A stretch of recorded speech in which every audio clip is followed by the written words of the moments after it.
Hello dear students, स्वागत है आप सभी का हमारे यूट्यूब चैनल ARE पाठशाला में। Please subscribe my channel and press the bell icon. Thank you. चलिए फ्रेंड्स, आज हम पढ़ेंगे हिंदी के बारे में। कुछ हिंदी ग्रामर से इम्पोर्टेंट क्वेश्चंस आपके लिए लाए हैं जो सीटेट के लिए बहुत ही इंपॉर्टेंट हो सकते हैं। तो अगर आपको ये क्वेश्चंस अच्छे लगे तो वीडियो को लाइक कर दीजिएगा, शेयर कर दीजिएगा और हमारे चैनल भी सब्सक्राइब कर लीजिएगा। तो चलिए शुरू करते हैं पहले क्वेश्चन से। पहला क्वेश्चन हमारा है, किस शब्द में उपसर्ग का प्रयोग हुआ है? उपकार, पढ़ाई, अपनापन एंड लाभदायक। चलिए जल्दी से आंसर बताइए, क्या होगा इसका आंसर हमारा? तो सही आंसर होगा इसका उपकार। इसमें उपसर्ग का उपयोग हुआ है। ठीक है। अब आते हैं सेकंड क्वेश्चन की तरफ। सेकंड क्वेश्चन हमारा है, निम्नलिखित में से कौन सा अर्धविराम चिन्ह है? देख लिया आपने? हाँ, चलिए बताइए इसमें कौन सा ऑप्शन होगा अर्धविराम।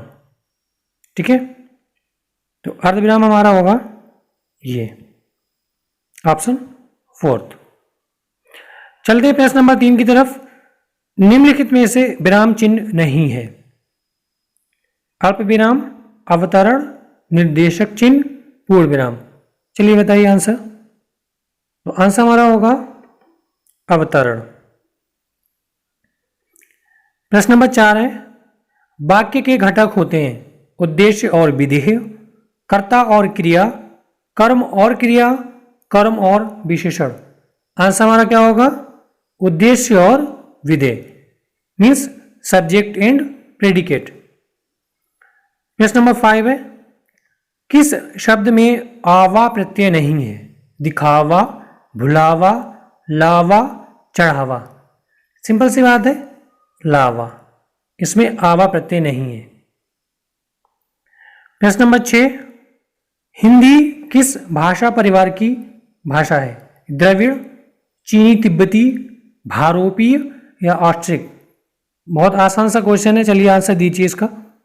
तो आंसर हमारा होगा भारोपीय।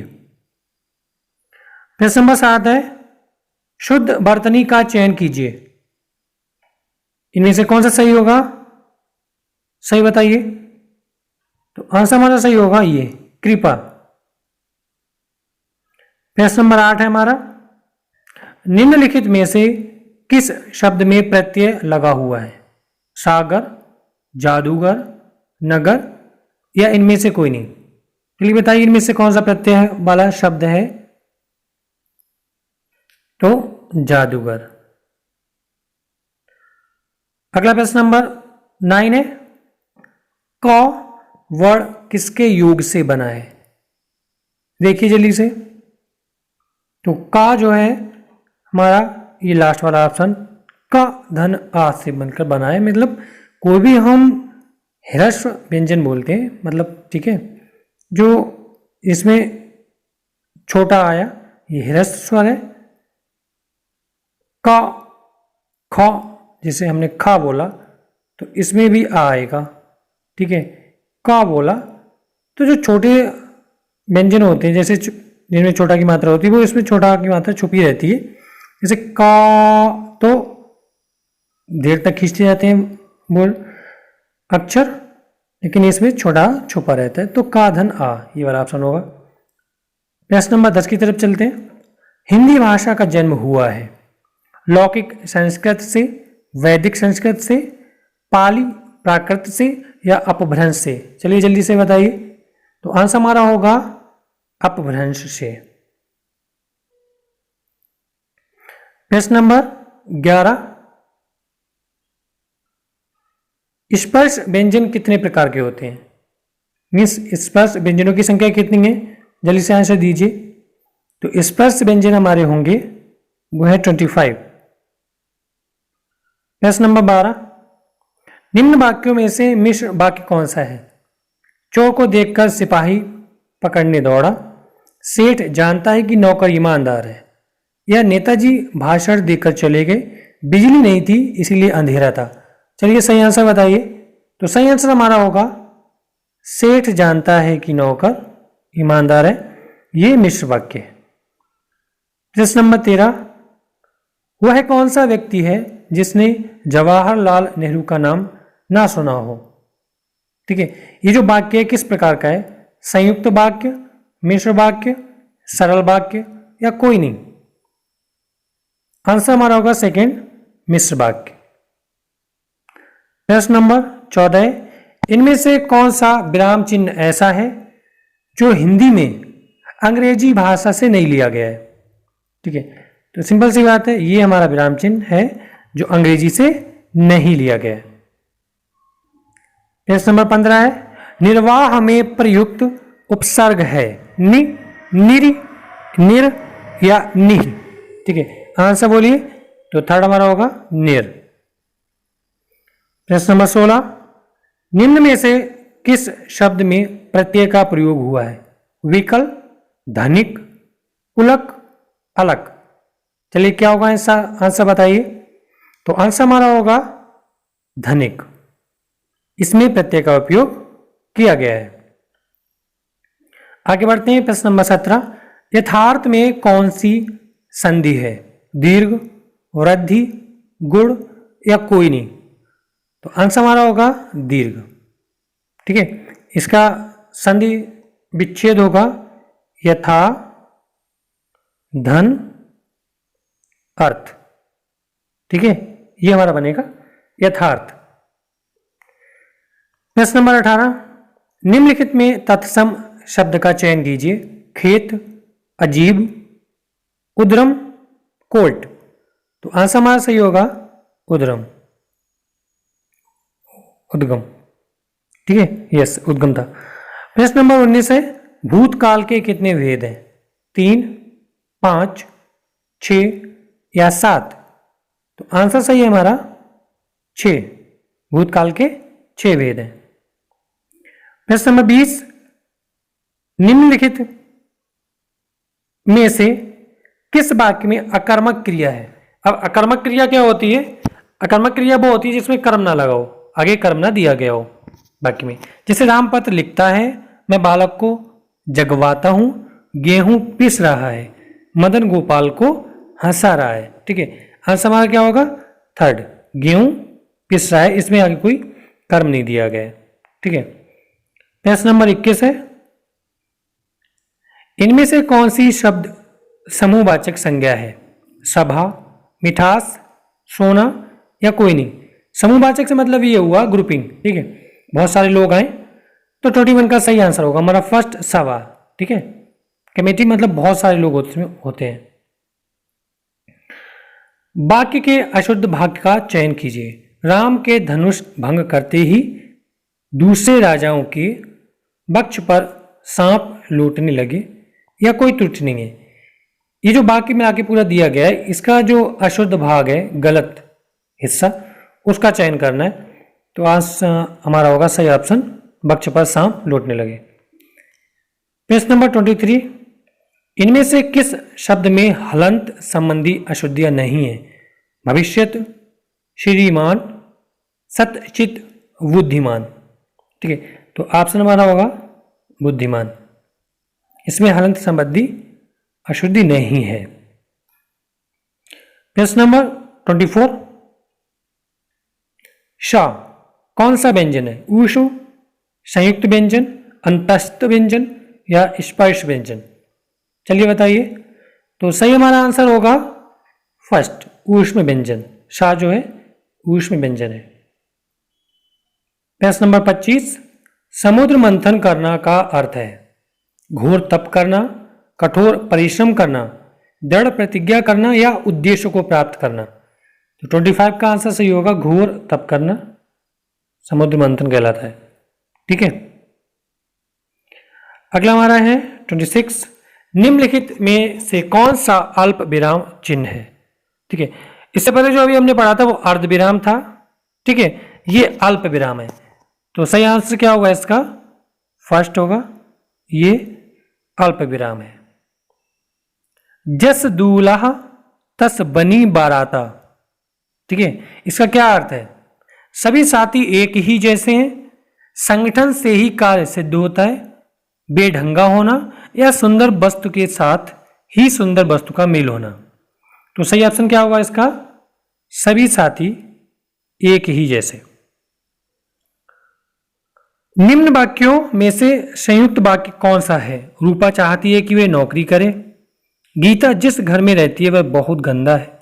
वह खाना खाकर सो गया। उसने खाना खाया और सो गया। तो आंसर हमारा सही क्या होगा? उसने खाना खाया और सो गया। प्रश्न नंबर 29, किस शब्द में उपसर्ग का प्रयोग हुआ है? लाभदायक, अपनापन, उपकार या पढ़ाई? सही ऑप्शन का आंसर दीजिए जल्दी से। तो 29 का हमारा सही ऑप्शन होगा थर्ड, उपकार। इसमें उपसर्ग का यूज हुआ है, इसमें लिखा उपकार मीन्स उपसर्ग लगा हुआ है। प्रश्न नंबर 30, अरे उसने तो कमाल कर दिया वाक्य है प्रश्नवाचक, विस्मयबोधक, इच्छावाचक, निषेधवाचक?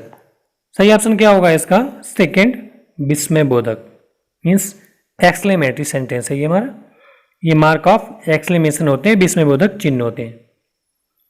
प्रश्न नंबर 31, बहाव शब्द में प्रयुक्त प्रत्यय कौन सा है? बह, आवा, आव, हाव। ठीक है, सही ऑप्शन क्या होगा हमारा? थर्ड, आव। प्रश्न नंबर 32, पाठशाला किस प्रकार का शब्द है? रूढ़, योग रूढ़, यौगिक या इनमें से कोई नहीं? तो सही आंसर हमारा होगा यौगिक। प्रश्न नंबर 33 है, इनमें से अपादान कारक की विभक्ति क्या होती है? ने, के लिए, से या को? तो आंसर हमारा होगा से। ठीक है, कारक कितने होते हैं? 8 होते हैं। कर्ता ने कर्म को करण से के द्वारा संप्रदान के लिए अपादान से अलग होने में संबंध काके की अधिकरण पर। ठीक है, इस तरह से होते हैं कारक। ठीक है, और संबोधन ही हो रे।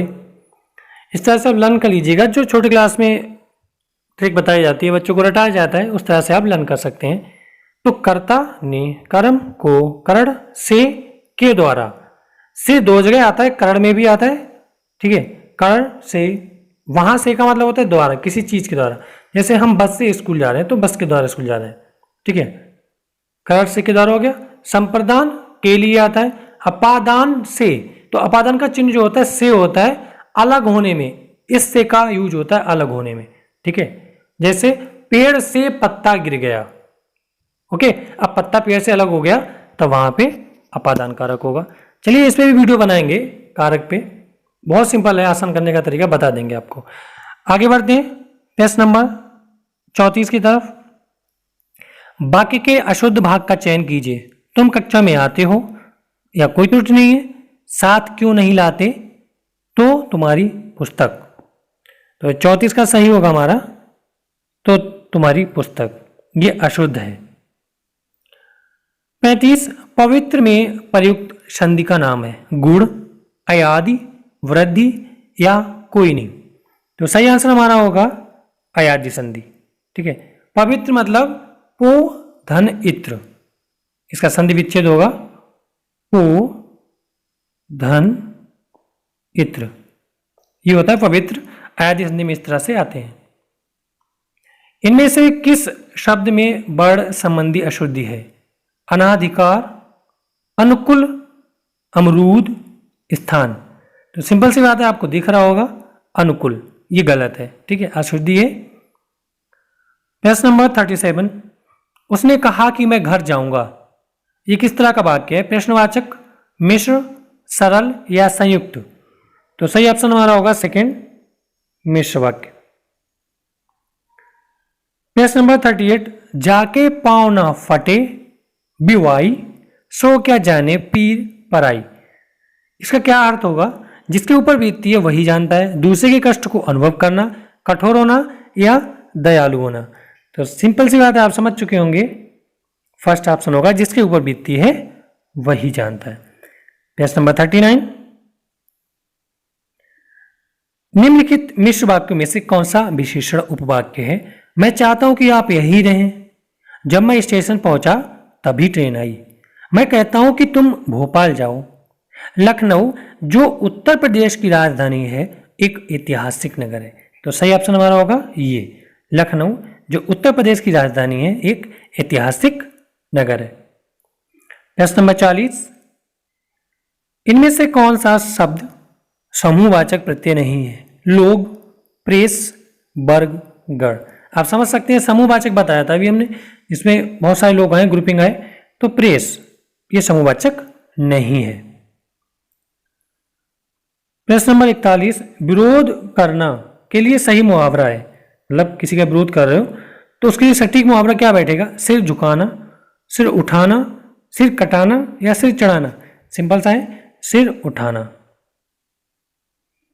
प्रश्न नंबर 42, इनमें से किस शब्द में चंद्र बिंदु संबंधी अशुद्धियां हैं?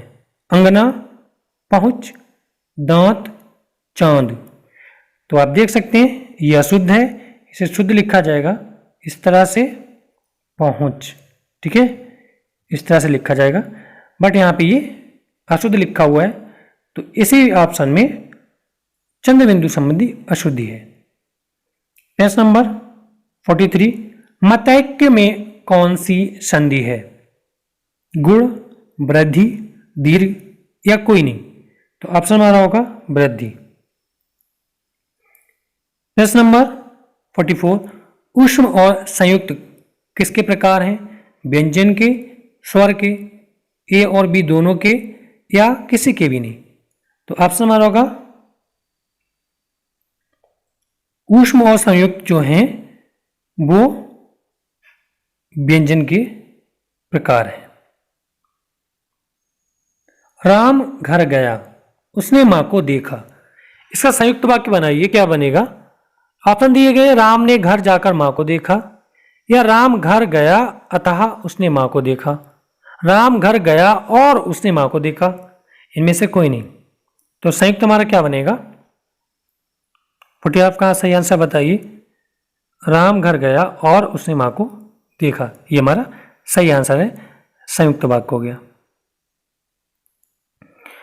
अगला प्रश्न नंबर 46, इनमें से योजक चिन्ह कौन सा है? ओके, योजक चिन्ह आपको पहचानना है, देखिए जल्दी से। तो सही ऑप्शन होगा हमारा सेकंड, ये है योजक चिन्ह।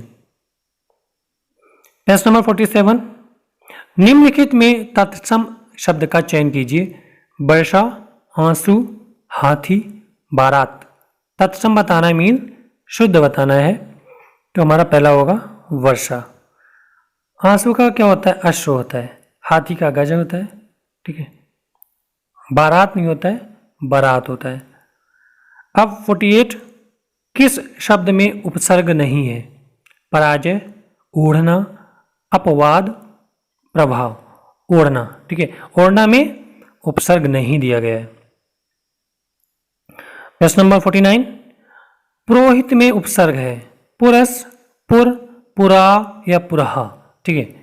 तो इसका ऑप्शन क्या होगा हमारा? पुरहा, इसमें उपसर्ग ये दिया गया है। प्रश्न नंबर 50, इनमें से किस शब्द में लिंग प्रत्यय संबंधी अशुद्धियां हैं? लिंग प्रत्यय संबंधी, ठीक है, फीमेल। गायिका, नारी, अनाथा, गोपी, ठीक है। तो आपको दिख ही रहा होगा नारी, ठीक है, जबकि कैसे लिखा जाता है? इस तरह से लिखा जाता है, नारी। प्रश्न नंबर 51, नाश कर देना के लिए सही मुहावरा होगा। अब बताइए, पानी में आग लगाना, पानी भरना, पानी फेर देना या पानी पानी हो जाना, ठीक है। तो सही ऑप्शन होगा पानी फेर देना। कहते नहीं किसी चीज पे पानी फेर दिया, ठीक है, आपने तो इस चीज पे पानी फेर के रख दिया, बर्बाद कर दी, मीन्स नाश कर दिया। पानी पानी हो जाना क्या होता है? आप तो जानती होंगे, शर्म से लाल होना। चलिए 52 है, बेइंसाफी में प्रयुक्त उपसर्ग है इन, बे, बे इन या बेई। तो सही ऑप्शन हमारा होगा प्रश्न नंबर 52 का सही ऑप्शन होगा सेकंड, बे। आगे बढ़ते हैं प्रश्न नंबर 53, इनमें से कौन सी शब्द पुल्लिंग है? गिलास, अदालत, ए बी दोनों या कोई नहीं? चलिए पुल्लिंग बताइए। तो हमारा सही ऑप्शन होगा गिलास, ये हमारा पुल्लिंग शब्द है। प्रश्न नंबर 54, चिरायु शब्द में प्रयुक्त उपसर्ग है यू, आयु, ची या चिर। तो जल्दी से बताइए इसका आंसर सही से। तो इसका सही आंसर होगा चिर। प्रश्न नंबर 55, किस शब्द की रचना प्रत्यय से हुई है? अभियोग, अपमान, व्यायाम या इनमें से कोई नहीं? सही उत्तर इसका होगा इनमें से कोई नहीं। ओके, क्योंकि इनमें से सभी अभियोग अभि उपसर्ग लगा हुआ है, अपमान अप उपसर्ग लगा हुआ है, व्यायाम वि, ठीक है, ये भी उपसर्ग लगा हुआ है, प्रत्यय नहीं है। तो इन शब्द में से किसी का भी प्रत्यय नहीं यूज किया गया है। प्रश्न नंबर 56, इनमें से कौन सी जातिवाचक संज्ञा से भाववाचक संज्ञा बनाया गया है? मीन्स जातिवाचक थी, उसे भाववाचक बना दिया गया। ठीक है, तो बुढ़ापा, अपनापन, सजावट, कठोरता। ठीक है, अब कोई बूढ़ा व्यक्ति है, जाति है उसकी, जातिवाचक हो गया, उससे क्या बन गया? बुढ़ापा। तो सही ऑप्शन हमारा क्या होगा? बुढ़ापा। ठीक है डियर फ्रेंड्स, ये क्वेश्चन काफ़ी इंपॉर्टेंट थे, इंटरेस्टिंग भी थे, बहुत आसान थे और अच्छा भी लगा होगा आपको देखकर। बट इनमें से जो मोस्ट इंपॉर्टेंट क्वेश्चन है वो आपके एग्जाम में आ भी सकते हैं। आपको वीडियो अच्छा लगा तो प्लीज़ लाइक कर दीजिएगा, मेहनत लगती है बनाने में, और हमारे चैनल को सब्सक्राइब कर लीजिएगा अगर आप नए चैनल पे आए हैं, और अपने दोस्तों को भी शेयर कीजिएगा। वीडियो देखने के लिए आप सभी को बहुत बहुत धन्यवाद। Thank you so much.